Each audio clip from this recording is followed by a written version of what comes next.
Okay, everybody here, we're going to reopen the public meeting and reconvene the public meeting at roll call. Commissioner Briscoe? Here. Commissioner Shepard? Here. Commissioner Bell is here. All right, this is our time for public comment. We have a public comment period for about 15 minutes. You're more than welcome to speak on any issue that comes to mind. Is there anybody signed up? Commissioners, we don't have anyone signed up currently. If anybody wishes to speak, you've got 3 to 5 to 15 minutes, depending on how long we can tolerate you. Anybody got anything to say today? Okay, we will close the public comment period. Move on to the consent agenda. A motion to approve consent agenda items A through S. Mr. Briscoe, do you have anything you want to pull? No, I'm good. I had my questions answered earlier today by staff. Commissioner Shepard? I have a few questions on M.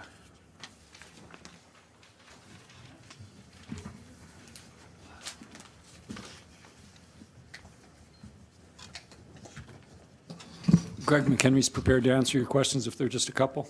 Okay.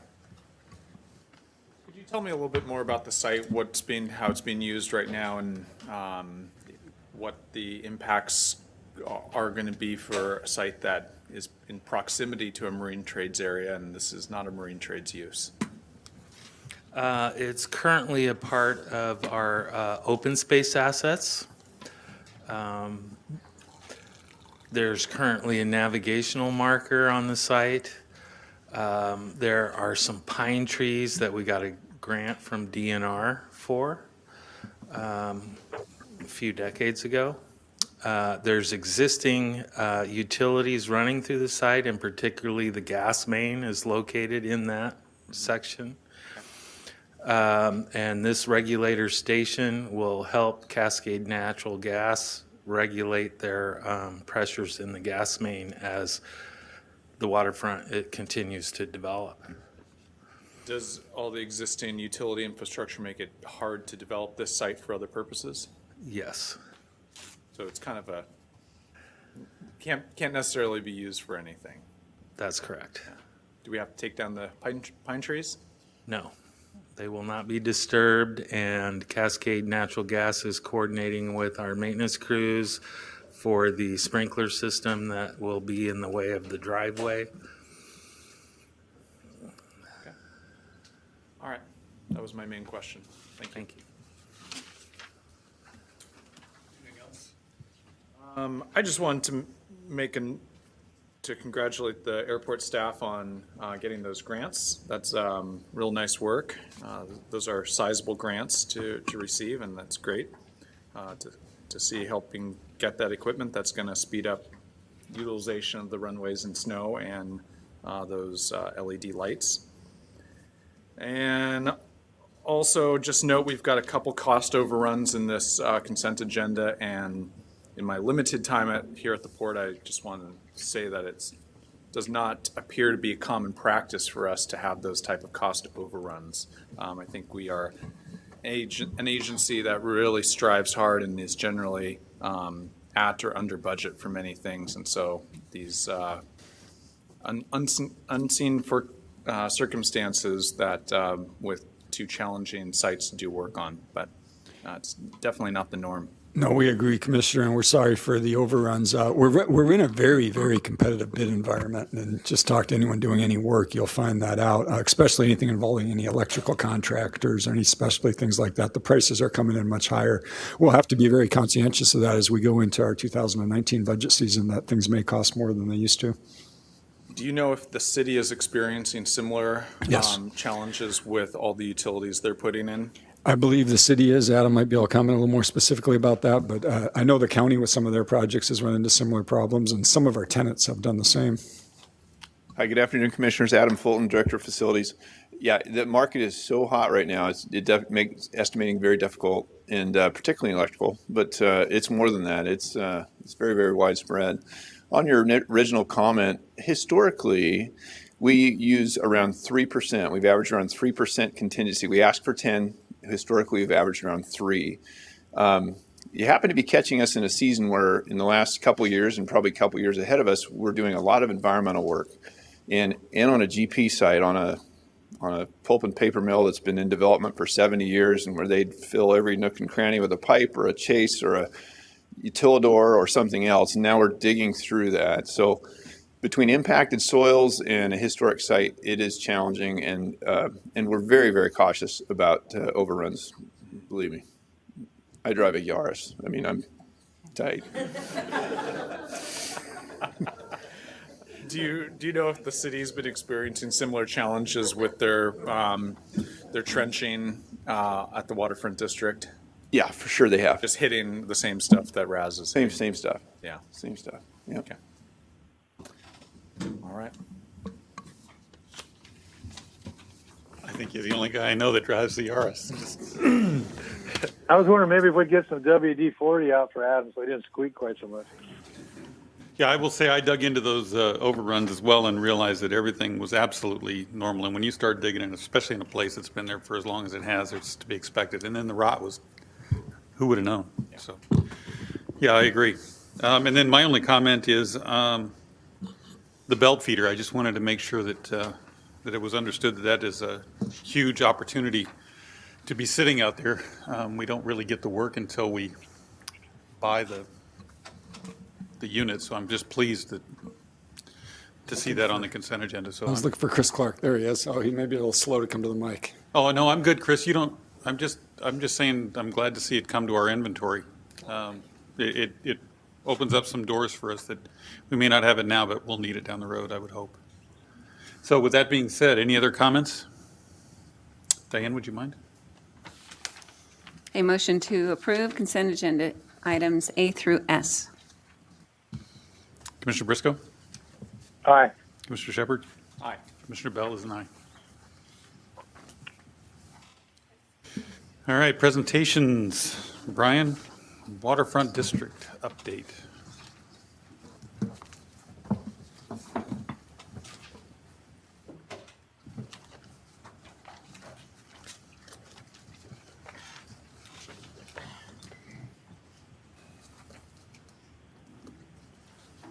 All right, good afternoon, Commissioners. Brian Gowron, Director of Environmental Planning Services.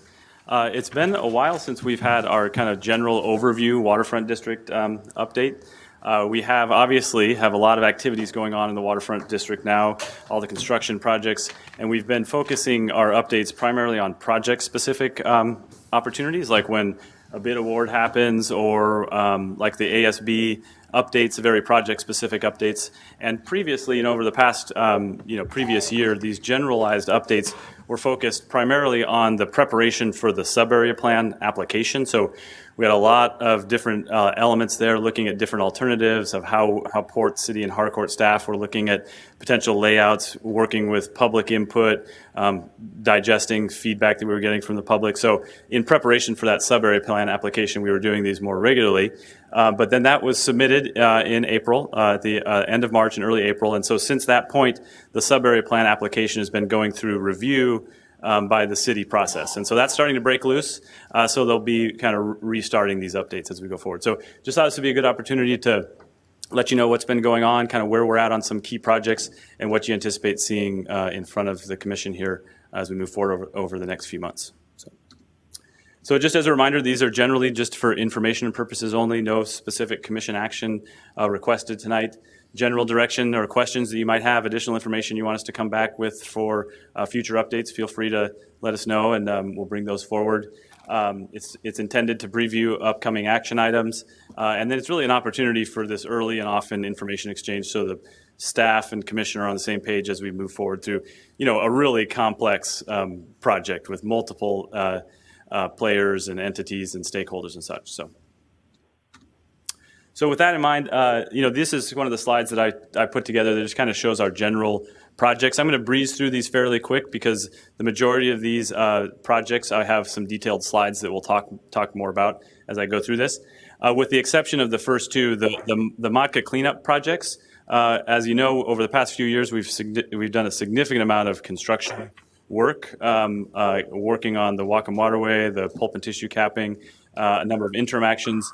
Now we've transitioned more into the planning stages for the next phase of those projects in the coming years.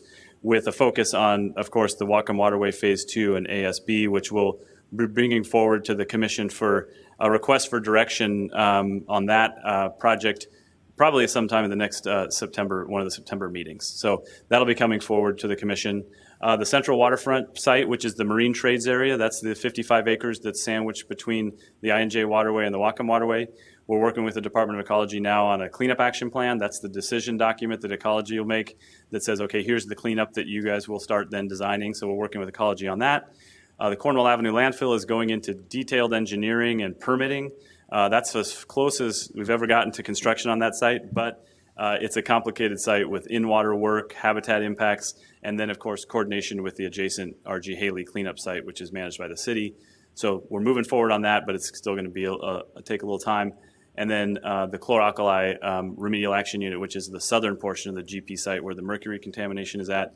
We have a final feasibility study that's been approved by Ecology now, and we'll be moving into the very preliminary design elements of that project here in the coming months. So that's really the very brief update on the cleanup projects. I didn't have any other slides talking about cleanup, so just wanted to go over those. If you have any questions on cleanups, I can go further into detail or bring some ideas back to you or items back to you at future updates. For the chlor-alkali, when do you expect a decision on the preferred alternative? Well, we have the feasibility study, which was finalized, and that identifies a preferred alternative. The actual cleanup action plan, which is Ecology's decision document, that's the one that we're at that stage in the Central Waterfront right now. We'll be working with them over the course of the next year to kind of develop that. In the meantime, that's why I said we're going to do some preliminary engineering work and some preliminary design to make sure that preferred alternative that was identified in the feasibility study, scales up and holds up to a final cleanup approval project. So it's a little different than what we typically would do. So over the course of the next year, we'll be developing that actual cleanup action plan. So with that in mind, the district energy is the other one that I don't have a lot of detail on, but we'll be coming back to you with more information at future meetings here. We are under construction right now. The RAS contract that you mentioned earlier is installing the actual four pipe system. That's going in the ground as we speak. We'll be bringing forward a memorandum of understanding with we anticipate at least, with the energy provider, Corex, out of British Columbia, at one of the next commission meetings in September. And then also we're working closely with Harcourt now to make sure that the district energy system is being built into their design of their projects. And even to the point where I was kind of surprised, Harcourt has started looking at future-proofing the grain rebuilding. We anticipated the grain rebuilding would be too far along to tie into the district energy system, and they looked forward and actually installed some conduits under the Granary Avenue so that we could potentially retrofit the grain rebuilding with the district energy system as well. So that's a bonus there. And then the rest of these are some city projects, Harcourt and the Subarea Plan Amendment. I'll go into all of those tabs here in a little more detail in these future slides. So Port and City are working on a number of things. As you know, the Granary Avenue and Laurel Street is under construction right now. So in this figure here, if you can see the cursor here, the Phase 1 right-of-way construction, which is really the area of the Granary Avenue that goes up to the end of where the sidewalks are on either side of the road, that is now complete. The utilities are live and active. The road base is down. It's not fully finished, so it's not a complete, the street trees aren't in. Not all of the finishing elements are in, but it is completed for use if needed. So that was early established by Harcourt, coordination with the city and Harcourt, that for tenant improvements and access to that site, since the remaining portions of that access road all the way through to Granary, to Laurel Street and out to Cornwall was going to take till the end of this year, that in order to get some tenant improvements going on the Granary building, that we needed to complete that stretch of the road early, and that's done. And as soon as Harcourt activates that building with new tenants and need the tenant improvements, the city will allow access on that road for use for Harcourt. And then in addition to that, we're also working with developing some interim parking solutions in and around there. As you might know, there's not any surface parking for the park right now. And if you see this photo, we obviously have a fair amount of open space that could be used for interim surface parking. So we're working on developing a plan to have an interim lot across the street from the Granary building in and around there to allow for early access to the park, some access for the Granary parking and others just to have more accessibility. And then the city is completing the Phase 2 construction, which will complete the road all the way out to Laurel and out to Cornwall, and that should be wrapped up in early 2019 is what they're anticipating. The other thing, obviously, it's great news, is the Waypoint Park is open to the public. That's been a long time coming, and the city has gotten a lot of good press on it. The access point from pedestrians to come along Central Avenue in front of the granary, come around to all this area, access the beach that was constructed with a partnership between the port and the city. The installation of the art piece on the acid ball, and then the playground is open and active as well. So I was just down there today, and even in the haze and the smoke, there was dozens of people out there hanging out and laying around on the beach and playing on the equipment. So it's already really actively used. And I believe that the city's planning a ribbon cutting ceremony here in later this month or early next month, I believe. Yeah. A couple of things we're working on. I mentioned the district energy system as well, but we are also, with the anticipation when the Phase 2 road completion is done and the road is open, the sidewalks are open, this site is going to be, for the first time, completely open to the public for access. Bikes, people, pedestrians on the sidewalk, cars to and through the site. And so we do have some elements that we needed to make sure we're secure and safe, because once this is opened up, although we'll encourage people to stay off of the undeveloped areas, there are some items that we wanted to make sure we're safe. So we have installed some fencing that divides the back of the board mill from the log pond from the industrial area. So we have a fencing that separates the downtown waterfront from the log pond area where the logs are staged right now. We've got safety fencing around the digesters as well as the tile tanks.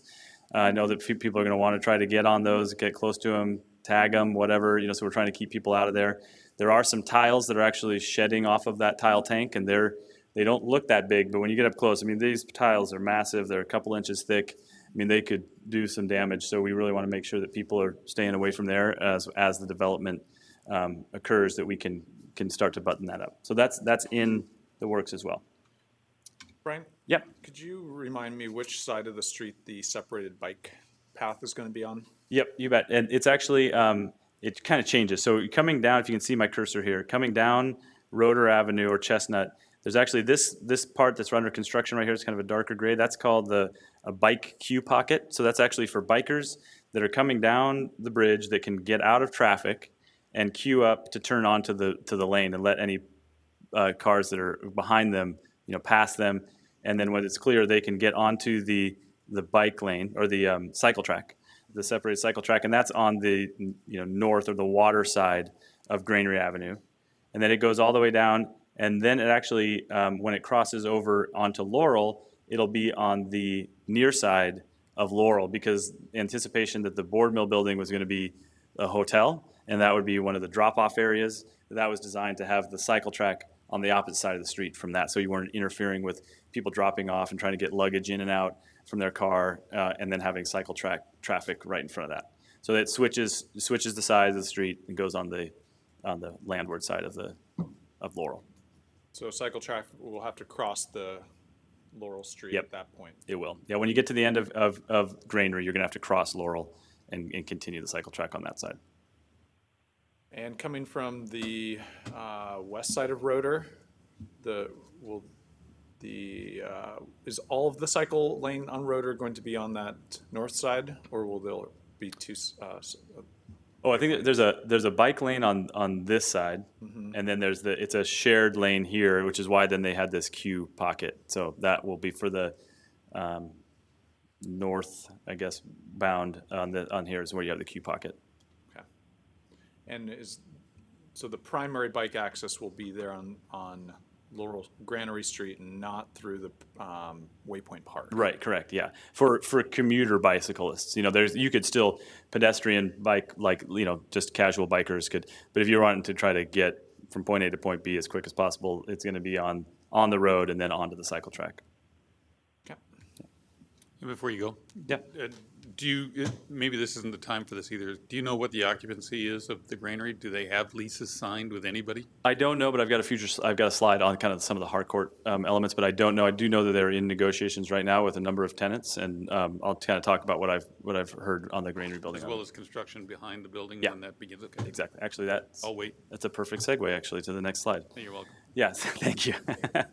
So moving on to some of the Harcourt projects that we have ongoing here or coming up. The main one is obviously the grain rebuilding. We've been working for a while to work with them to make sure that they're staying on track with their projected project schedule. But there have been a few hiccups. Some of them, of course, being that the construction of the cleanup and the road construction was ongoing. But now with some certainty between the completion of the utilities and then some interim parking that we're going to be building, I mentioned before, Harcourt's well underway now with working on finishing the annex, which is that building, that section of building that's behind there. They have received and have in hand the permits for that construction, the vertical construction of that annex. And from what I understand, they are underway with fabrication right now on the steel superstructure. Blue Star, local welding manufacturer, is working on that, and they expect to see vertical construction in the coming weeks of that going up. And how high will that be? It's actually let's see here. It actually only comes up to from about where I have this green box at the back side of this first set of windows. So it's a lower annex building, and it really fits the footprint of a building that was previously there that was kind of falling apart that they took down, and they could really, because it's in the shoreline, only rebuild it to about the same footprint of what was previously existing. And I believe there's an observation deck that goes on the top of it though. Yeah. So they're underway with that. The construction of that should be completed here, hopefully or started in the next few weeks. They are underway with tenant negotiations. From what I understand, they have working with a number of office parties who are interested in office space in the tower and in the first or the second floor, and then restaurants in the ground floor and the annex, as well as kind of a public market feel of multiple small tenants in the main floor of the granary building. So I don't have any names identified or any known announcements of any signing, but I do know that they're actively working on it. I think my biggest concern is time frame. Do you know any idea when they expect to have that? I don't care who it is. I just want it to start. Yeah, I don't. Sooner the better, as far as I'm concerned, of course. Me too. Yeah. Yeah. The other projects they're working on is the Waterfront residential project, which is the 1.7 acres of waterfront property that was purchased by Harcourt back in May. They did have an initial set of designs that had 3 residential units. We were working with the D2 architects out of Philadelphia. A local architect, Zervis Group, actually came to them with some ideas on how to maybe modify that a bit. Harcourt really liked those ideas and has actually switched groups. That has slowed this down a little bit because there's a bit of work to do on that, but they've been making some significant progress. They're still in line with 3 waterfront residential units, but they actually have changed some of the elements on how you would access that backside and some of maybe an additional half floor of commercial, ground floor commercial on the water side. So they're working on those, and they anticipate the design review with the city in one of their September meetings. And then based on their schedule, they're hoping for building permits in early 2019 with construction starting somewhere in spring of 2019, with the potential of having maybe a foundation-only construction start earlier than that. So that's where that project's at. One of the things we have... Do we have public renderings of those? We don't yet. I was hoping to have one for this meeting. There wasn't anything that was really ready yet, but I know that they've been working with the city design review team to make sure they wanted to have their first set that went to the city to really be ready to go. So they've been doing small back and forth with them to make sure that they're meeting the intent. Once that's finalized, we'll see one. I think we're days, not weeks away from that.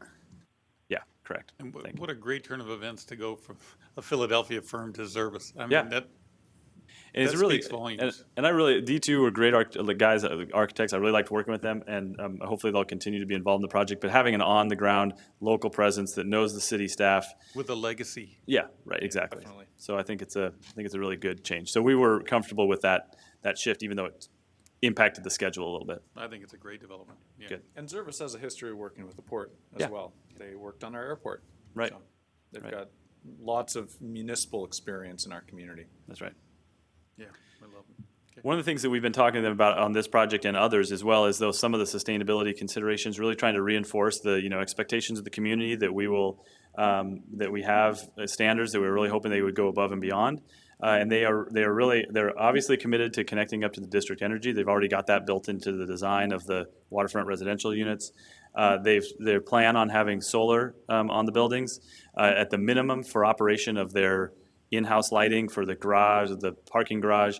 They may go to a net metering type of scenario as well, but they're working with local solar design firms, Western Solar and Ecotech. So they've been reaching out to them. They've also been reaching out to local firms that are looking at kitchen gray water collection that would be stored for anaerobic digester feed. And so that's something that's been recently approved by the health department. And this is something that they really are going to try to look at building into this project as well. So. Then the last one that they've started to talk, they've shifted away a little bit from the, but that's in coordination with us, from the Board Mill Hotel, and focusing more on the potential third project being the Gateway Office Building is what they're calling it, which is an office building right across the street from the Granary Building. That's in a footprint of an area that is currently could be built. It doesn't depend on the sub-area plan changes. All the zoning things work as is. So that's a project that could be greenlit right now. And so that we apparently have some internal designs that they're working on, and we expect to see more from them in the coming weeks as well on that.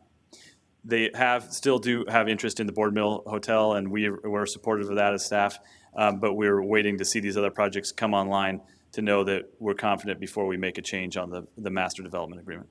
Do you get the sense that they're doing this because of that, because it is a plug and play rather than the hotel being more difficult? I think there's a couple considerations here.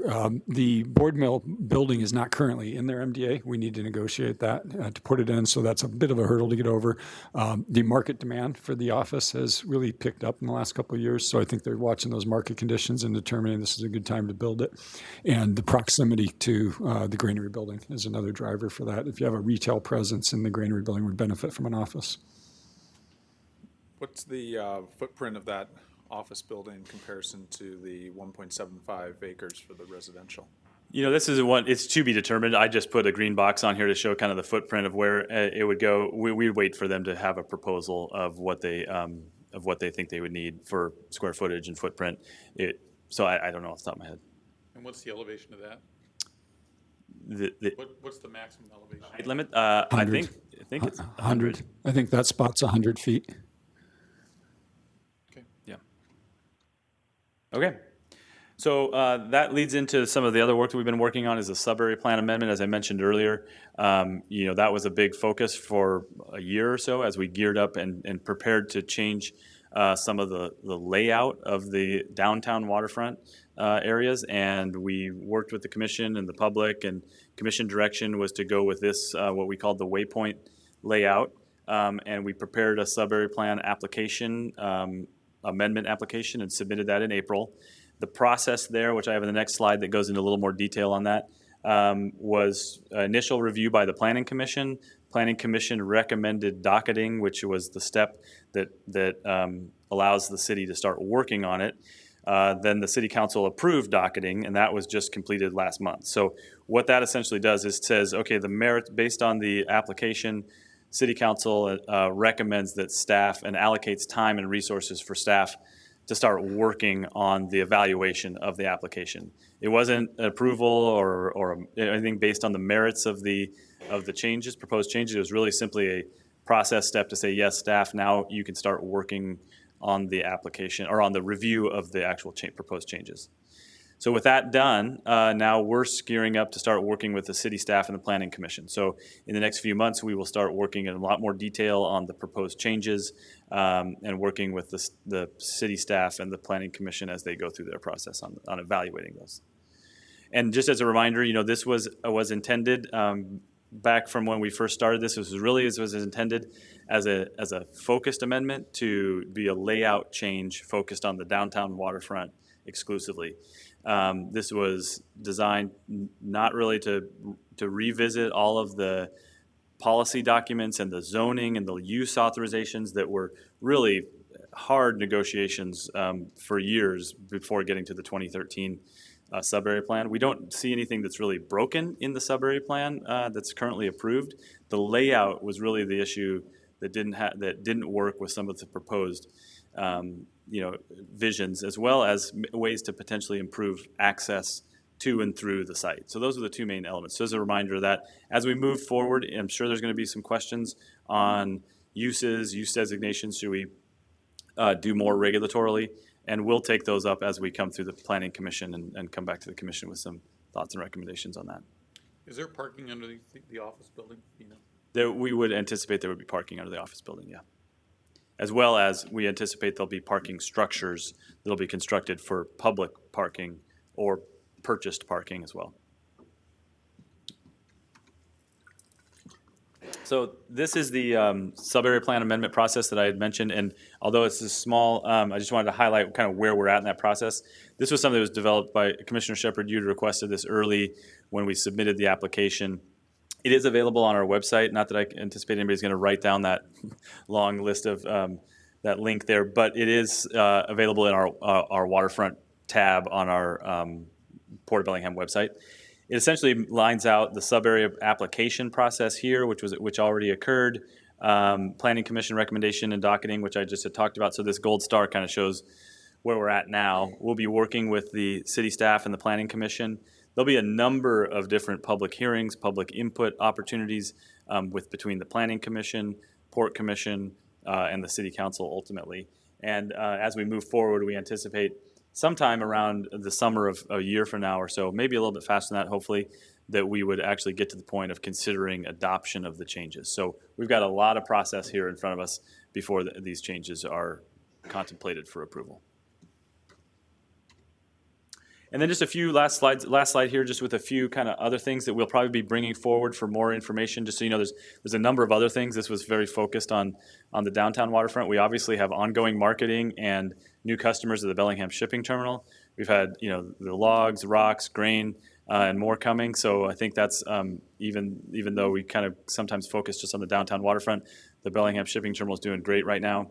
We're continuing to focus on growing our marine trades area. Obviously, yesterday the All-American Marine launched its second large, big vessel right next door here, as well as improvements to the C Street Terminal, LFS in the F Street Warehouse, and a number of other marine trades, continuing to focus on growing the success there. Western Washington University and the Western Crossing footprint, they've started to focus and refocus on their planning efforts there, and we hope to see more from them in the near future. We have submitted what was called as a Healthy Housing Planning Grant to the Department of Ecology and the Department of Commerce for evaluating opportunities for affordable housing in and around the Waterfront District, primarily on the footprint of the former Lignin warehouse, which is at the intersection of Laurel and Cornwall. So we're waiting to hear back from that grant application. And then one other one that the city has been working on, but in conjunction with Port staff, and we'll bring more details forward later, is this heritage trail concept. So this is taking some of the industrial icons, working through kind of a trail throughout this whole redevelopment area to highlight the history of the site, the industrial practices, kind of what GP meant to the community, reusing some of the old industrial icons through a kind of trail of interpretive signs and that sort of thing. And the city is working right now on their first kind of batch of those, and we'll come forward with more detail as that gets firmed up a bit. And with that, I'd be happy to address any questions you might have.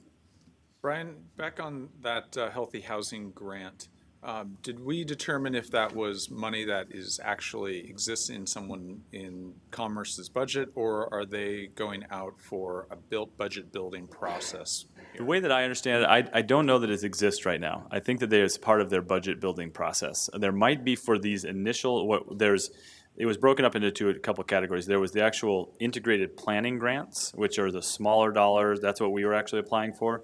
A couple $100,000 kind of range to ultimately those would then be used to inform the larger construction dollars.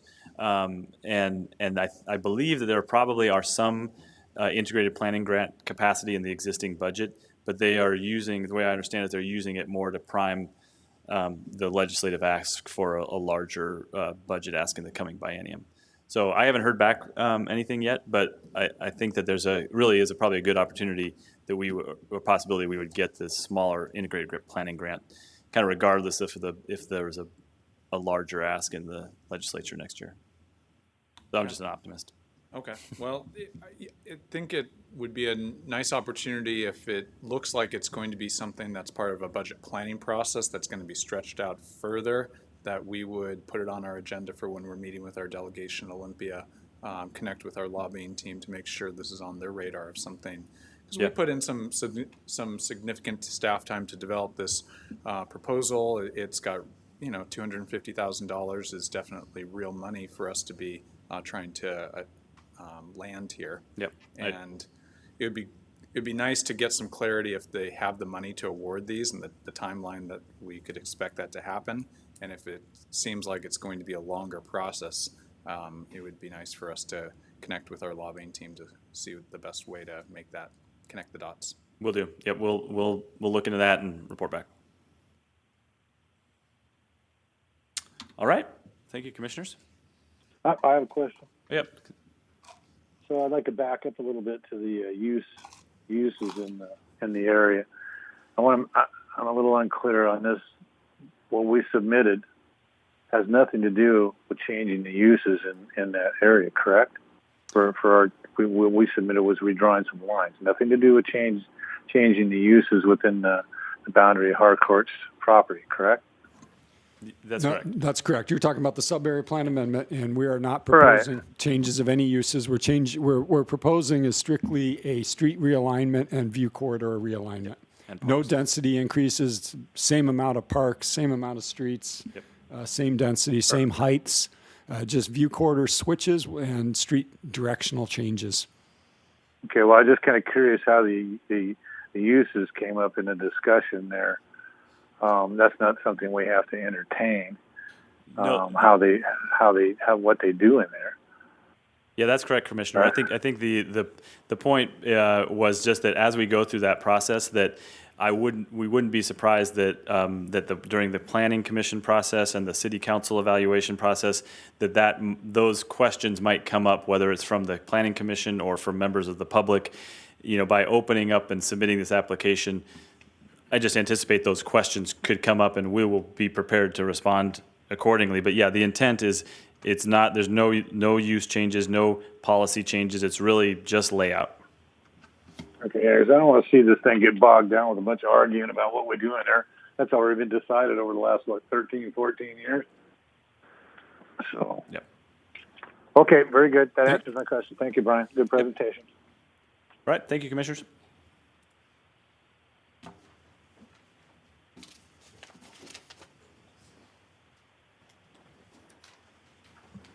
Okay, now the fun stuff. Now we get a financial report. Yeah, but we get a joke, don't we? With any luck at all, a good joke.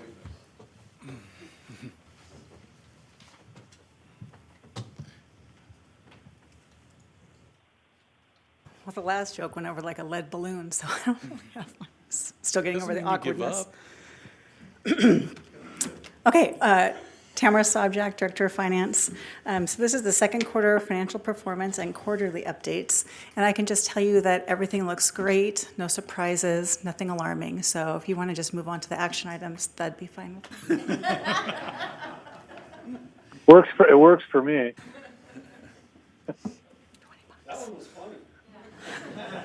You can thank Frank. He owes me $20. Ooh.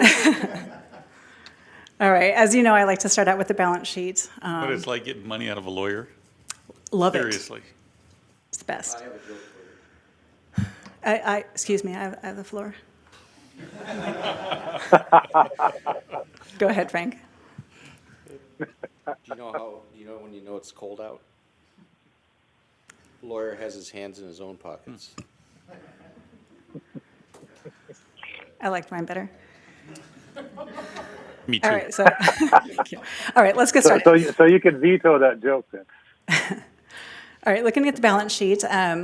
So this is the second quarter. I know it's a little bit late, but we're just talking about results through June. The balance sheet as of the end of 2017 showed total assets of $391 million and total liabilities of $144 million, leaving us with net assets of $246 million. Fast forward 6 months, total assets have increased a couple million, and total liabilities decreased as we pay off debt, and we are in a better shape at the end of June, almost $52 million.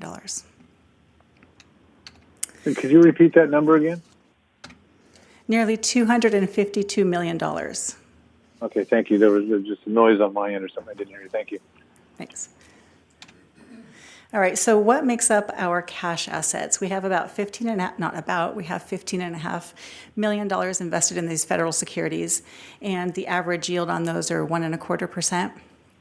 The balance of our invested monies is in the LGIP, Local Government Investment Pool, and that interest rate is increasing a bit. It's nearly 2% at this point, and there's $30 million in there. So looking at revenues and expenses, so this time last year, we brought in almost $18 million in revenues. 12 of that was from operations, and just over 5 was for non-operating, which is grant income and taxes and such. A year later, we brought in 21 million, so a little bit better, $1 million better in operating, and then a couple million better in non-operating. So that was additional grant, additional insurance revenues for our environmental cleanups. Expenses a year ago were just about $17 million, and the same time this year is 17.2. So revenues are increasing, expenses are holding steady, which explains the balance sheet. So looking into the actual divisions, Commissioner Shepard, you asked for a projected column. You know, it was funny, as I was putting these slides together, the projected was just matching the budget. I think we've really dialed in our operating budget pretty tight. You know, we've tweaked it over the years, and it's quite good. Yeah, so aviation, so I've got the green column, second quarter 2017, yellow 2018, same time frame. I like to compare year over year as opposed to year over budget.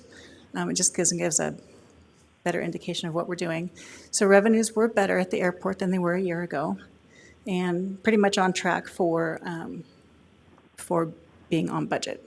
So that's the year to, or not the year to date, the entire year budget is that blue column, and then projected the light blue column. Expenses were just a little bit lower than last year, and that is, you know, the aviation department is being really careful with the lack of employments. They're being really careful with their costs, so that's reflected here. And we expect them to come in a bit under budget by the end of the year. The marinas, we've had consistent occupancy, even though we've had vacancies at the Blaine Harbor, but it's remained consistent year over year. Revenues are a bit higher than last year. That's, you know, rate increases, and then expenses are holding pretty steady. So that's exactly what we would expect to see. Very predictable. Shipping terminal, this is the one that's not as predictable, as you know. The revenues were lower than budget, but higher than last year. The unpredictability of the grain and the log ships we're struggling with, you know, estimating the projecting. And then the expenses are higher than last year, but lower than budget. We thought we'd have more labor and equipment rental as those grain and log ships come in. But I know Chris Clark is marketing this heavily, and we'll see what happens by the end of the year. Cruise terminal is another pretty predictable one, as long as those cruise ships come in on time. Revenues have been higher than prior year and higher than budget slightly, and then expenses were below budget. And then real estate, it's, you know, it's hard to say much about this at, you know, 90-something% occupancy. So very predictable, high occupancy with the contractual revenues and predictable costs. We should come in right at budget.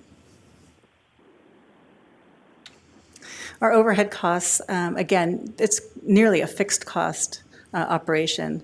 Expenses are a little over budget in the second quarter only because we have a lot of front-loaded costs. We paid for the audit, we're paying for software licensing, dues, things like that come in the beginning of the year, but we'll even out by the end of the year. Public priorities is another one that's a little unpredictable this year because it includes economic development. So we just are ramping up the first of the year, and then we expect it to go a little more gangbusters the end of the year. So revenues are right on budget, expenses are lower than expected, but we do expect those to increase as they get rolling on that.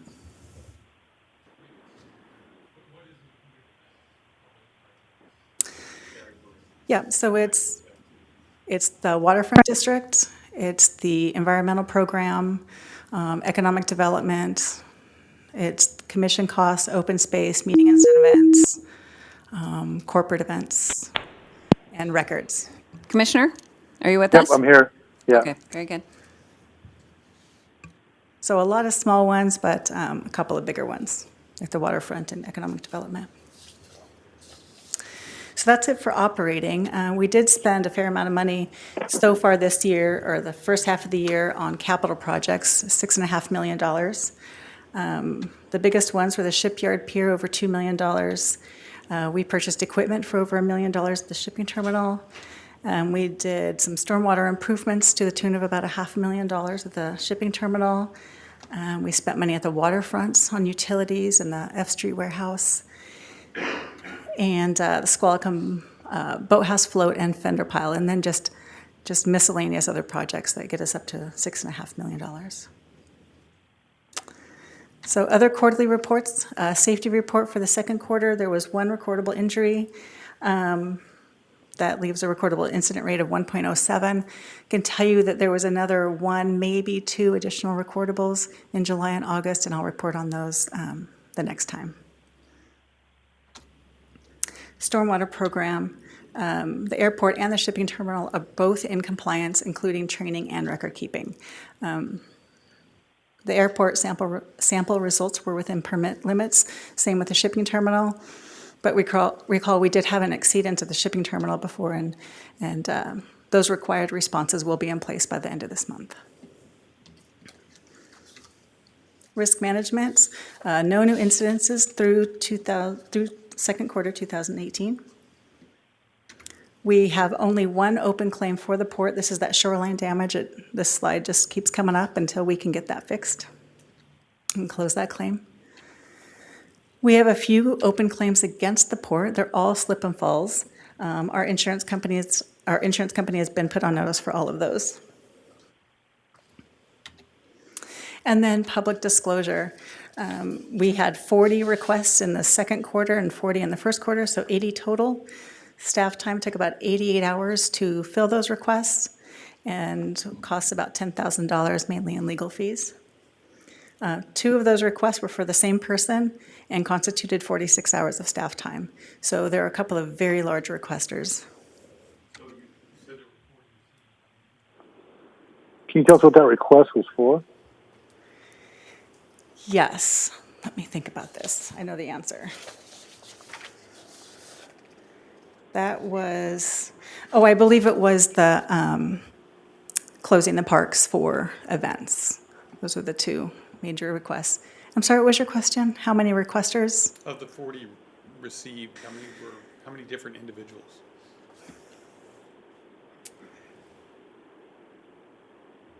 There weren't 40. No, but there were quite a few. There were only a few serial requesters, like TSA requests the footage regularly.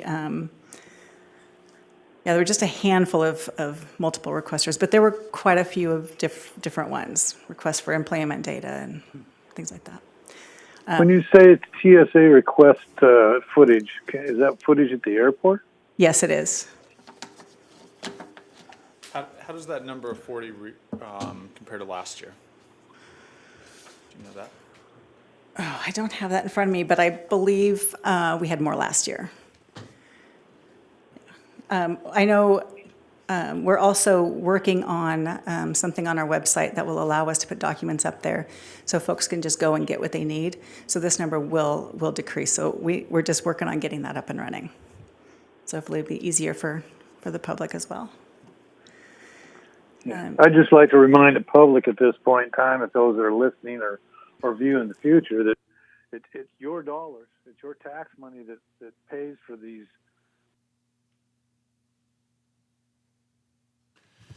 Commissioner, are you still with us?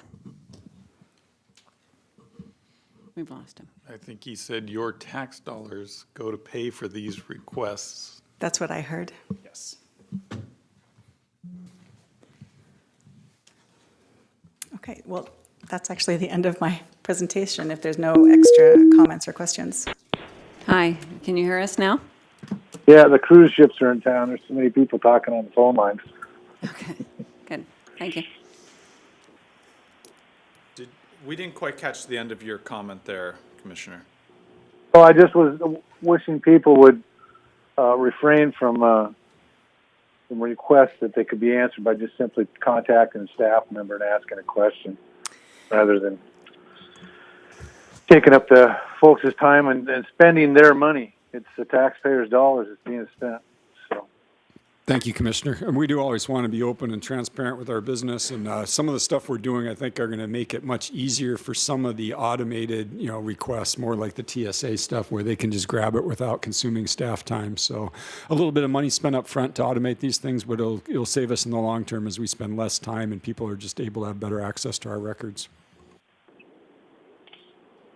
Yeah, I think- That's all I had. Yeah, I think more to your point, I think it's when the system gets weaponized and it's being used as a deterrent for port activities, that it becomes a real burden to the staff and to the rest of us. So that's, I think, the real issue is when they weaponize that public disclosure process. Thank you, Commissioner. Thank you, Thank you. Nothing else? unless you got a joke. It was pretty good, though. All right. I just like to say to staff and everyone that I think you've done a very good job to date at keeping costs down, and we see that in the numbers reflected there. It takes hard work, and I'd like to thank everyone on the port staff. And is that slide available online? It will be. Okay. Yep, Would you send me a link to that? sure will. Yeah, and I would like to say the same thing. As a small business owner, I don't think I have a handle on my business the same way you do this port, with the assets that you control and the predictability that you have here. It's a remarkable accomplishment to have that tight a handle on a public process with the way that you do. So kudos to staff and to you, Rob. All right, thank you. Oh, I have the next one. Oh, yeah, you do. This one's got to have a joke. Come on. Now we'll move on to action items. Capital budget. A motion to approve an amendment to the 2018 capital budget as outlined in the table provided. Okay, why don't cannibals eat clowns? Say that again, please. Why don't cannibals eat clowns? They taste funny. Oh man. Come on. All right, That was an 8. take it, I'll take it. So Commissioners, this action in front of you is pretty straightforward. It's just amending or adjusting a handful or a couple of handful of capital budgets. But I wanted to just kind of briefly mention how we got here. So as you know, this time of year, we're starting to budget for the next year. And the engineering department gets just riddled with requests for estimates, and they get them out as good as they can. And but with limited information and limited time, sometimes those budgets aren't really buttoned up. So those numbers get into the budgets, we go through the process, the commission approves the budget, and those are the numbers that are in there. So fast forward 6, 8, 9 months, and we get into the projects, and we realize that maybe that project really wasn't what we thought it was. For example, I have a good example here is replace sprinkler system at FMIP 6. That budget was $600,000, but once we got into it, we realized that there's a better way, and we really only need about $100,000. But there's not really a mechanism to change that budget because it's already been approved. So what staff decided to do was do this, what we call true-up exercise. We went through all the capital budget line items and said, okay, what's the real budget that we need? Do we need more? Do we need less? Let's look at these projects a little bit closer. And the action in front of you is the result of that exercise. So we are hoping that you will approve the action as written and amend these budgets. And if you have any specific questions, we're here to answer them. There's nothing in front of me. Oh, you mean this. Oh, you got me. Commissioner Briscoe, do you have anything? No, I'm good with the explanation. Me too. Thank you. So this process, is it different from the way you've usually done things? Does it have a name?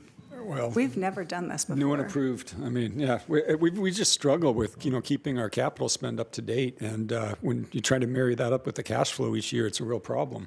And we've just been trying to figure out how to get a better handle on that. And this mid-year adjustment seems like a good way to do that. And I think we'll likely do this, the exercise itself, maybe quarterly. I don't know if it'll result in a commission action or not, but, we'll look at these more often. Yeah, it was interesting to see the number that went up as well compared to the ones that went down and the relative cost involved. That was eye-opening. I was happy to see the direction. Yeah, me too. Yeah. Yeah, especially when you've got a big one in there with that replacement of the pier going up at about almost at 950. That took quite a bit to bring it. That one is just moving from 19 to 18. That's not even new money. So really, the change is almost $1.8 million. Yeah. Good. Yeah, significant. All right. Commissioner Shepard? I don't have any other comments on it. Dan, would you read them? A motion to approve an amendment to the 2018 capital budget as outlined in the table provided. Commissioner Briscoe? Aye. Commissioner Shepard? Aye. And Commissioner Bell is an aye. Thank you. Well done.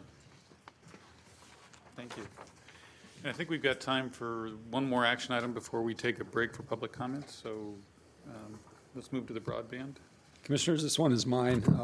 We have worked with these other ports, Anacortes, Bellingham, Chehalis, Ilwaco, Ridgefield, Skagit, Whitman County, and Woodland, to create a federal lobbying effort to try and get some money out of the federal government to improve broadband access. I believe our number one case for federal money is going to be to our underserved areas, including the Lummi Reservation and some of the areas in the East County. The federal government has various different programs to help with that. Our portion of this major lobbying effort is about $10,000.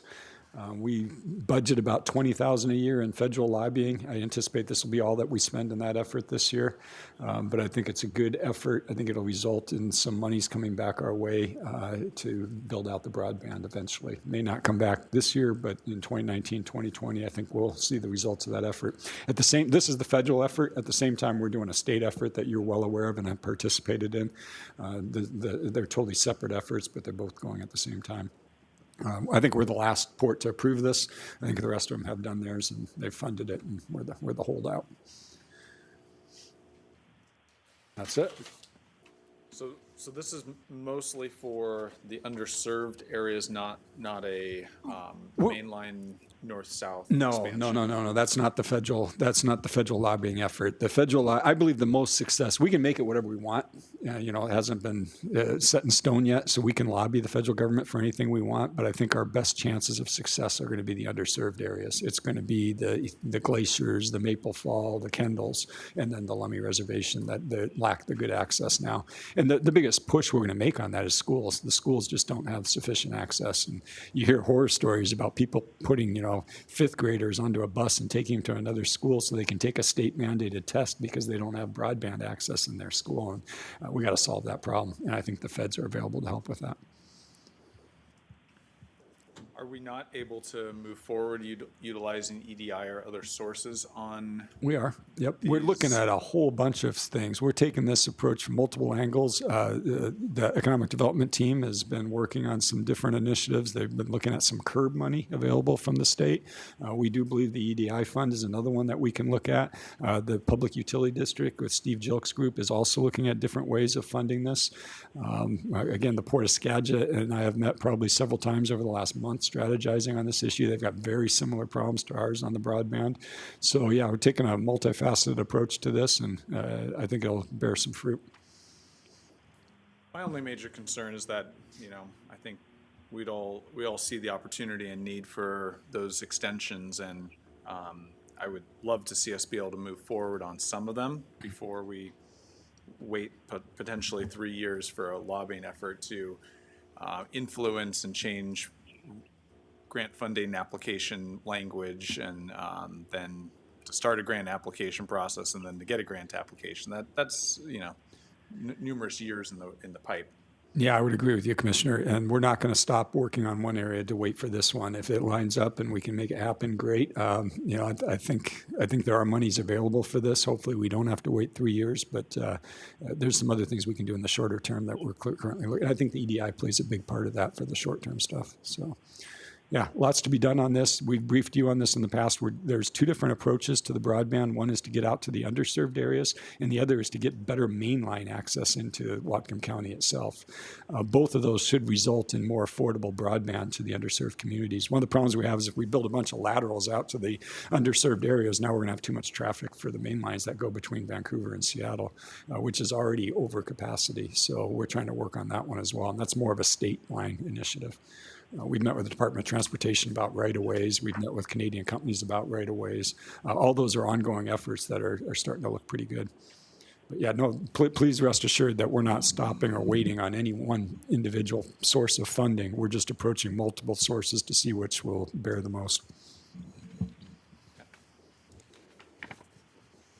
Commissioner Briscoe? Anything? No questions. We've discussed some of this, and as our director said, we're not slowing down. It's full speed ahead in every direction we can figure out, and the fastest one is what we'll do. Okay, Diane? A motion to authorize the executive director to, 1, execute a cooperative port broadband interlocal agreement between the ports of Anacortes, Bellingham, Chehalis, Ilwaco, Ridgefield, Skagit, Whitman County, and Woodland.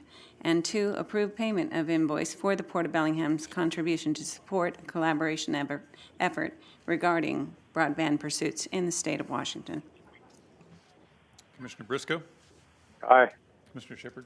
Aye. Commissioner Bell is also an aye. Thank you. And now, given the time, it's about 5:30. Last time we hit it exactly at 5:30, Diane got giddy. So we'd like to go to public comment once again. If anybody has anything they'd like to say to the commission, this is the time. Feel free, just state your name.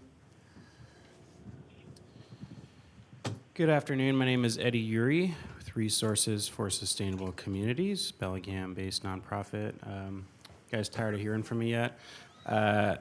First off, I'd like to, just as a side note, I'm really pleased to hear about the port's efforts to expand broadband access to underserved rural communities. I really applaud that. But I'm here to talk about the waterfront again.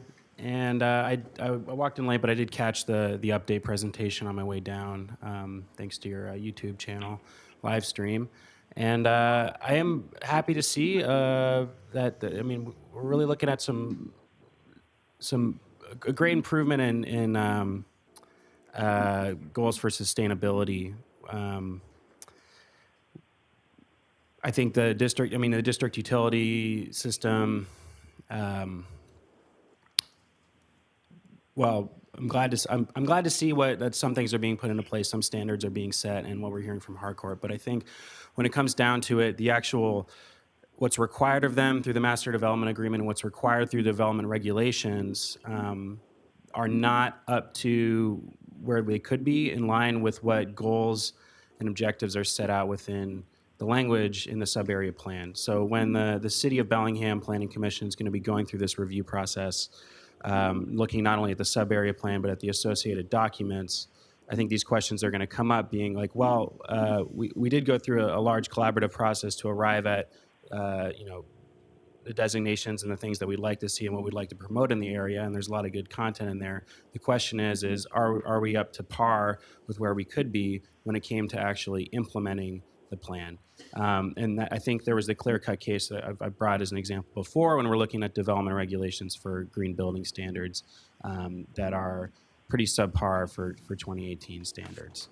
And I think we should be thinking about, when we're going about selling off the land that you currently own, that you have a lot of leverage over how it gets used. We're thinking about setting standards that are not only reasonable now, but are going to be seen as reasonable a decade from now. Because when we're building down there, we want to be building for the future and being ahead of the curve, a model for what we'd like to see when we're walking those streets a few decades from now. So I know that between the city and community members and members of the commission, there's a lot of things that people are bringing up about potential improvements to the sub-area plan, and I'm also hearing there's a lot of hesitance about opening all that up and creating a big, just a longer, more arduous process to get through. So I understand the concerns there, but I am going to continue to be working with the City of Bellingham Planning Commission and their newly appointed Community Climate Impact Advisory Task Force towards viewing the sub-area plan update through that lens. And then my counterparts in our Blue-Green Waterfront Coalition with the Northwest Central Labor Council couldn't be here today because they had to be at work, but you can't expect to be seeing a letter from them regarding goals for community benefits agreements and how those could be implemented in future development agreements that are signed. And I support that as well. Just give you a heads up on that letter. And just to close it out here, I'll say I've really enjoyed the new waterfront park that's been opened up. Went down there on the 4th of July to watch the fireworks, and it's been nice to be able to walk down there and enjoy that little beach and access area. And so it's nice to see that things they're starting to move forward. So thanks for hearing me out today. Eddie, I'd like to comment there. This commissioner's not tired of hearing from you. Okay, I'm not tired of hearing from you. I'd like to hear from you because it keeps us ahead of what's going on, gives us an idea, gives us things to think about, and we're here to listen. So please don't feel that we're tired of hearing from you. At least I am not. Well, I was just kidding, but I appreciate that, Commissioner. Yeah, no need to apologize. And we built that park just for you. Thanks. Yeah, it's great. I mean, yeah. You're welcome. Thank you. Any other questions I can answer, clarifications? I have none. Cool, thanks. Anybody else wishing to speak? Now is the time. With that, we're going to close the public comment period and move on to the next course of business, which is a professional services agreement with TransTech.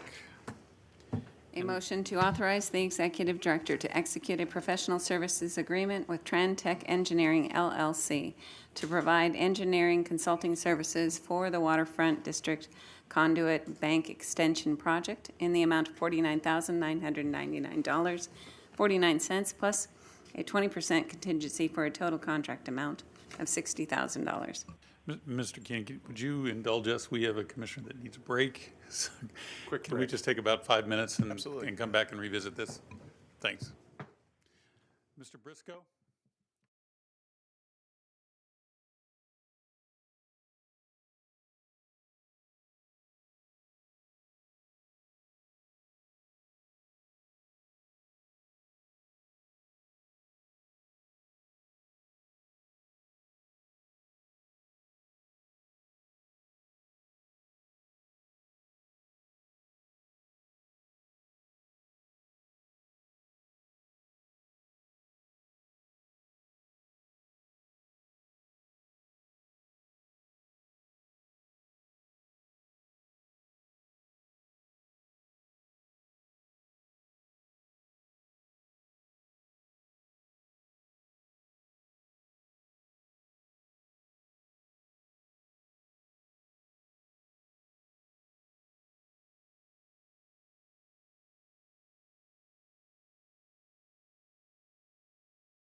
Commissioner, are you here?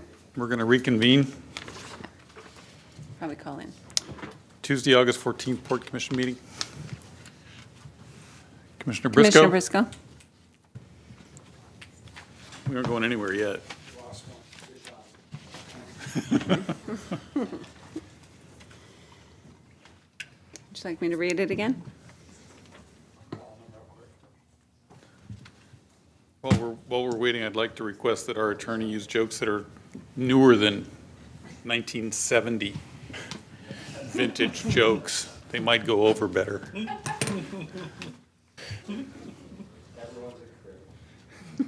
Shall I read the motion again while we're waiting? I motion to authorize the executive director to execute a professional services agreement with Tran Tech Engineering LLC to provide engineering consulting services for the Waterfront District Conduit Bank Extension Project in the amount of $49,999.49, plus a 20% contingency for a total contract amount of $60,000. Hi there, Brian Keenan, project engineer. Got a quick slide here to show you the general scope of work under this PSA. If you're familiar with the city's Roeder Street overlay project, this work is in concert with that project and provides a good, efficient opportunity to get port conduit and power conduits underground, basically starting from, let's see if I can do this.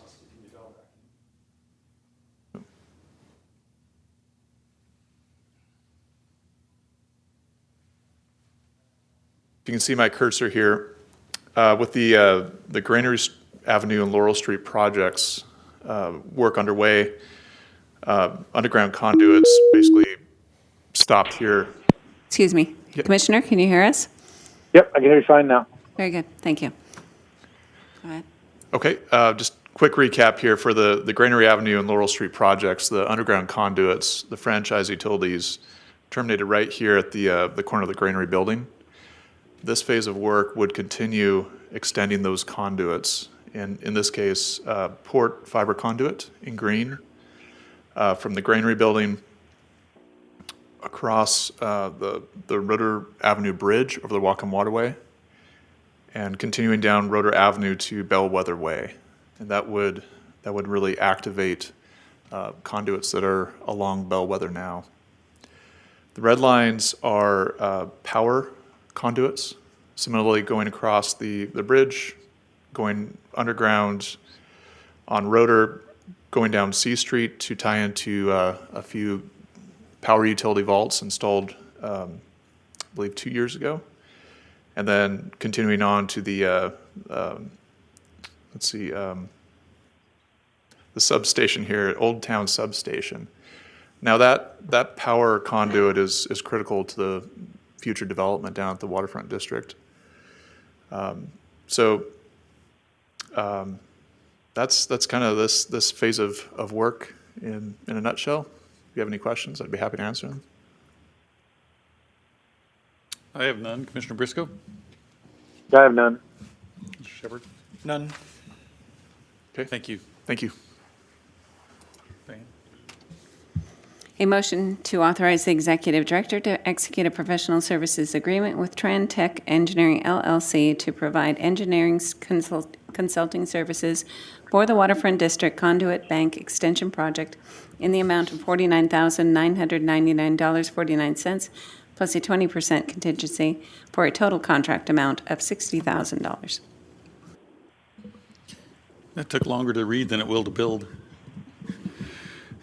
Commissioner Briscoe? All right. Mr. Shepard? Aye. And I'm an aye. Thank you. Just a quick favor, is there a way to keep that slide for other business? Just, I've got a quick comment on that, maybe at the end of the meeting. But, yeah, not now. Okay, last action item. A motion to approve the harbor land lease between the Port of Bellingham and Tier Port Logistics LLC for approximately 8 acres of property located in the Log Pond area adjacent to the Bellingham Shipping Terminal. Thank you, Diane. Good Good evening, Commissioners. Chris Clark, Business Development Manager for the Bellingham Shipping Terminal. Tier Port Logistics is a Texas-based rail terminal and logistics services operator. They plan to pursue the installation of a rail link between the Port Log Pond property and the BNSF main line, and through that link, set up a container freight station for the receiving and storage of loaded and empty ocean containers. They would like to serve the thousands of smaller shippers in the western USA who are now utilizing export containers for such commodities as specialized grains and grain products, chilled fruit, frozen dairy products, as well as manufactured products. If TIER succeeds in installing the link and setting up the container freight station, the containers would then be exported and imported on ocean vessels via the Bellingham Shipping Terminal. It is expected that the majority of these containers would be shipped to North Asia. However, if they do not succeed in gaining rail access, the lease has provisions for TIER to terminate the agreement by providing 30 days written notice. We believe this would be an excellent opportunity for the port to, one, finally regain our rail link with all the costs borne by TIER. Now, we've had various estimates in the past to do that, and they range from $5 to $7 million. So if TIER succeeds, it'll be on their dime. Number two, capture some of the containerized trade dominated by the larger ports. And number three, be known as a place where smaller shippers can expect superior service and attention. And we hope the commissioners will give consideration accordingly. Is that it? Thank you. That's it. I think there's zero chance that I'm going to have anything negative to say about this. So I guess my biggest question is, what is their likelihood of success given negotiations with the BNSF and others? I give it a very low probability, but man, I wish them all the Godspeed, basically. Well, I've asked them that question, and they are employing an engineering firm. Adam, I forget, what's the name of that? Wilson, which is a major league engineering firm. They're going to engage them to make the plan and assist them in going after the railroad. But, I mean, the thing about BNSF is that, sure, we know the challenges, and we've been in discussions with them since before I started, and I've picked those discussions up myself. But we've got the port, we've got TIER, and also our friends at Ports America have been after them too. So with every voice, it kind of amplifies really the choir to reconnect that. I have a question, Chris. Yes, sir. Have you seen any plans? Are they talking about doing a circular around our port property there, around the entire area, circular spur, or just a dead-end spur in far away? It would be, well, they call it ladders, basically, and that is, there's a main spur off the line, and then once it gets into our property, it branches off into like kind of 3 separate branches. That's their idea. I see. So we could service more than one. We'd have more than one loading area for that spur then. Oh, sure. That's the nature of a container freight station, is that you've got, for example, you've got some trains that bring in refrigerated cars, some trains with dry cars, et cetera. Okay. In this vision, is there barge unloading of containers at the same point, or are we talking just ship containers? Just ship. Yeah. I mean, sure, we'd like to have barge, and we've been talking to our friends at Marriott about barge on containers, and that's always a possibility, but it is going to be designed really for ocean vessels primarily. Okay, thank you. Good job, Chris. Keep going. Thanks, Commissioner. Does a new belt feeder and hopper that we just purchased help them in any way? Well, it'll certainly help the other party we're talking to, Ports America, and they're a big advocate of that, because those ships, the inbound ships from Asia, are the ones that have those parcels of fertilizer and gypsum and that type of thing. So that'll be a great benefit. Is there still concern with having to get an entire train and all of its load off the main track, and we're just never going to have space to accommodate that? Well, see, that's the big question. I mean, okay, well, not to compare our port to others, but in Everett, they don't require that. So they don't require a loop track at Everett. And Everett just spent, well, they got a federal grant, and they spent a fair amount of money to improve their rail in a pattern somewhat similar to what Tier wants to do. So there is a precedent for BNSF to do this type of thing without going to the extreme. Extreme being requiring a loop track. You envision enough business there to entice BNSF to be accommodating? That's on Tier's head. Okay, they anticipate the business, and Have they been able to articulate that? well, to me they have, and to us they have. I mean, it's an ambitious plan, but if you look at the thing is these days with the uncertainty about tariff, a lot of these commodities are being shipped in containers because people, they don't want to stick their neck out and ship 30,000 tons of soybean meal to China and then have the ships have to leave and go back, okay? So it's kind of been decentralized now where a lot of these smaller companies as well as larger companies are moving more towards containers. So if they can send out 100 containers and then have a problem, well, they can probably bring most of them back as opposed to sending out bulk cargoes. So it's kind of more of a trend. And some of the big grain companies, for example, Parrish and Heimbecker, which is a big Canadian grain company, now 25% of everything they ship to North Asia goes in containers. So there is that trend. And we have space to accommodate the rock barge and all of what is happening currently with a project like this? That's correct, because the rock business is on the 3 acres of unpaved in the shipping terminal itself. And this is over on the log pond side. Chris, I have a question about the containers. So the containers would come in, they'd just be put on a rail and sent out, or will we be doing any kind of we unload the containers and send it out in smaller denominations, or what? And are these top load containers? Is that how they get the stuff into the soy net? No, the containers would be loaded at the points of origin, and so when they come into our facility, they would just be taken off the rail, and then they would be conveyed to the shipping terminal. So there wouldn't be any loading or unloading of containers at our facility. That's not what it's designed to do. Okay. Yeah. Thank you.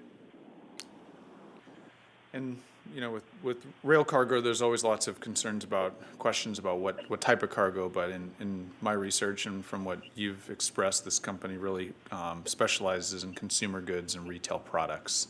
And they have 4 hubs around the U.S. and in each of the 4 corners, including Seattle already. And so this would be in close proximity to one of their 4 main hubs that they operate out of. Well, it's really their focus is on the agricultural. That's what they see as the big area for future movement.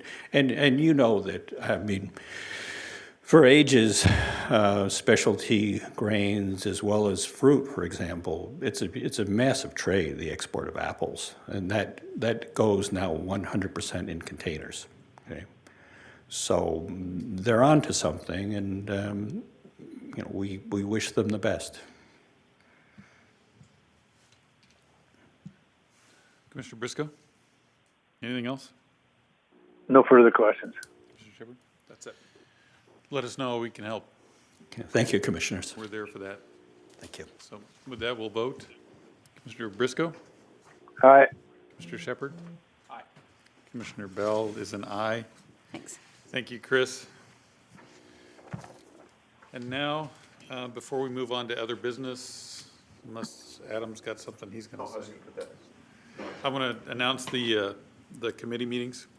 The Marine Advisory Committee is going to meet September 11th at 6 p.m. in the Harbor Center building, which is this building on 1801 Roeder.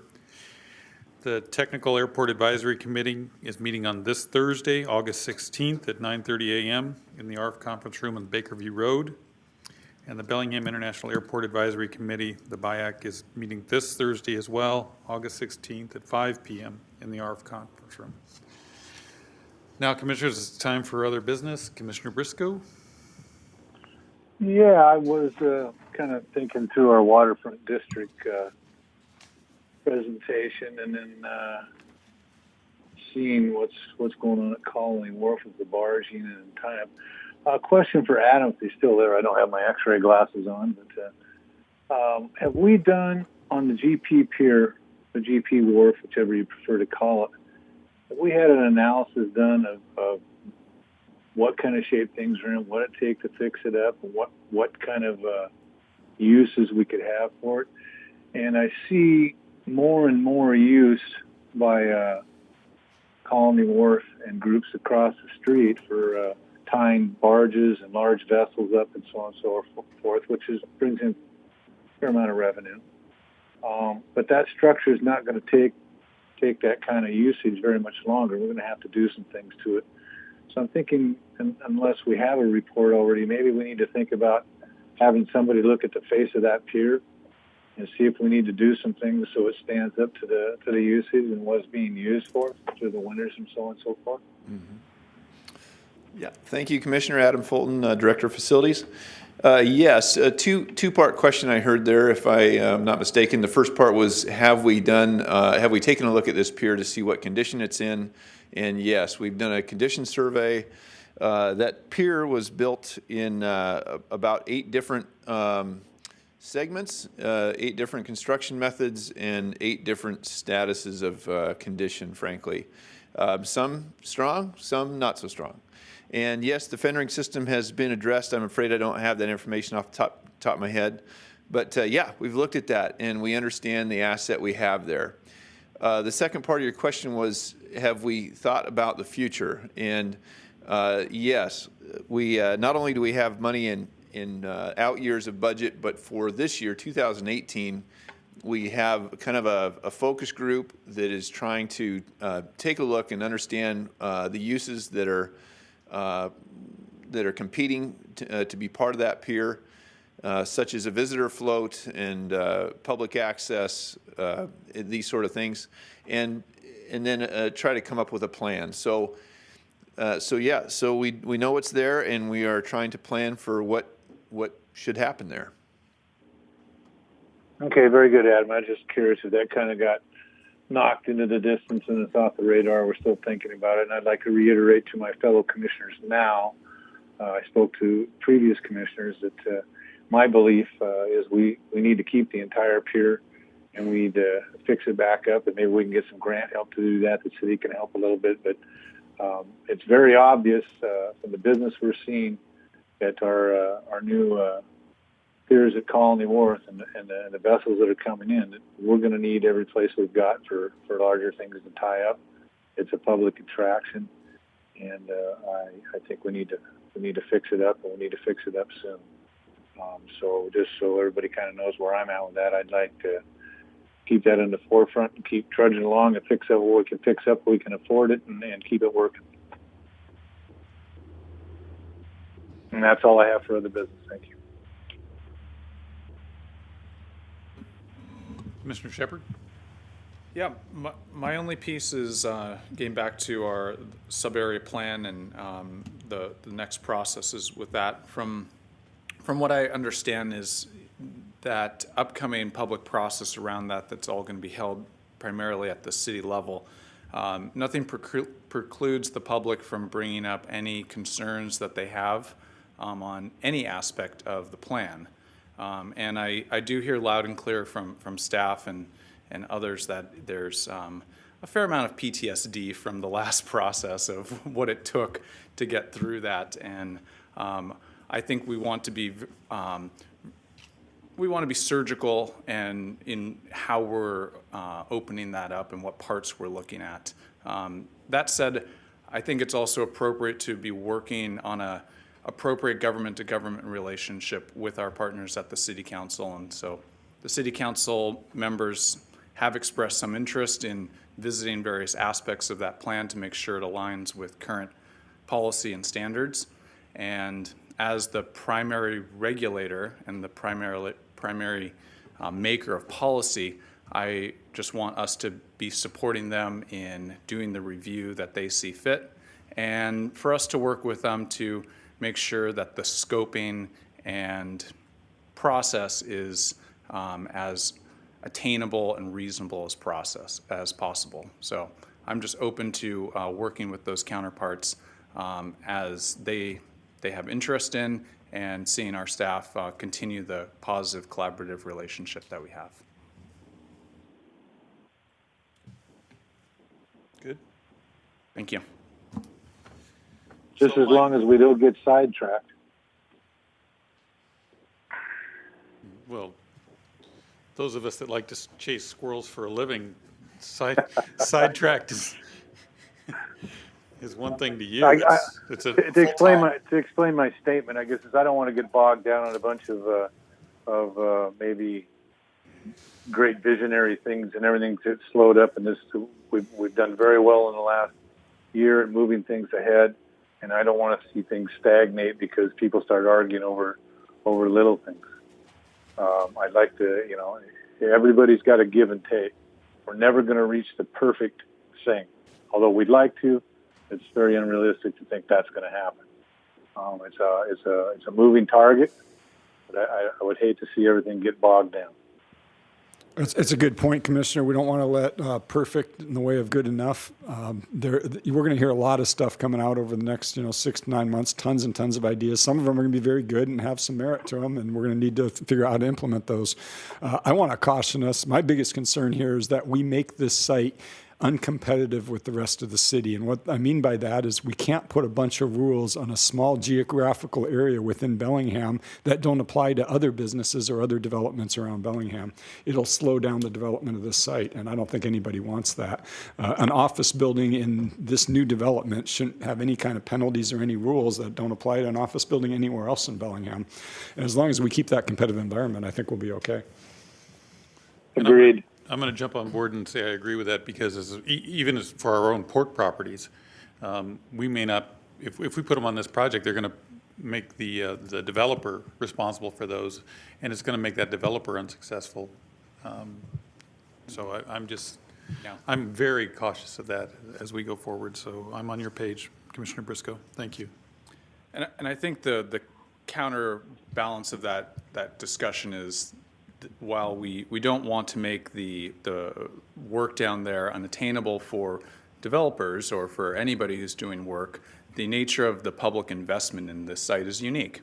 I mean, last meeting we approved $100,000 for fencing. That's, and whether it's, a utility project or a district energy project or the environmental cleanup, it's all serious money. And so the amount of public investment in this project is largely unprecedented for other development projects around the city. And so I think I'm glad to see all the progress we're making, and I do want to support the city in their review of this document. Okay. With that, I've got a couple of things that I'd like to report on just real quick. I was at the WPPA meeting, and Adam, do you keep looking like you want to say something? The commissioner mentioned wanting a drawing, so I'm just anxious to help you here. So. That is the level of customer service we provide. He's just hanging on every word, waiting to put up the map you requested an hour ago. Just that one with the conduit going through. I just need that street view. I went to the WPPA meeting, and there was a couple of things that were discussed, and I'll just give you the highlights. For the most part, we knew a lot of it just because the attorney that presented most of the legal work there happens to be from the firm Schmelik, Sitkin, and Davis. So we've already been briefed on a lot of the legal aspects of what happens in a closed session and how that works. But we also got a presentation on broadband and how important that is. So trust me, that is one of those things that not just our port is working on, but also every other port in the region is working on. And then the third thing was an interesting discussion on branding and how we brand the port.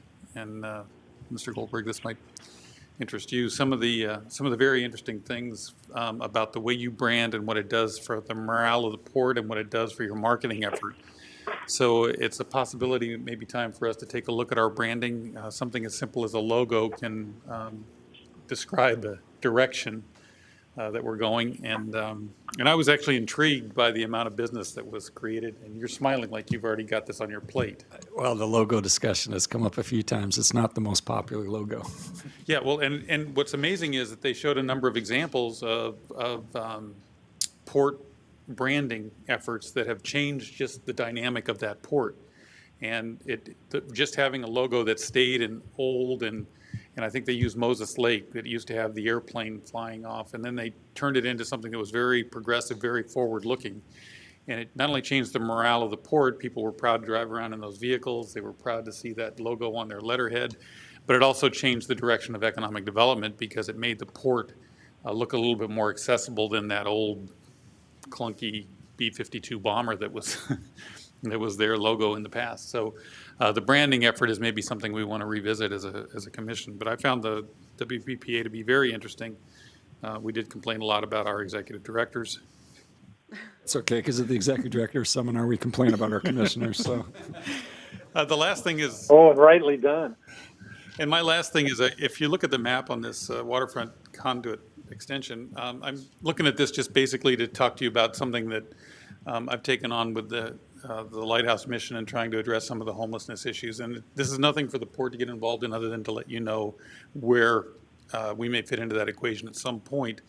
But we've been in talks with the railroad as well. There's a building just across from the words that say approximate end of power conduit, just across from there is a very long, about a 5,000, 6,000 square foot building.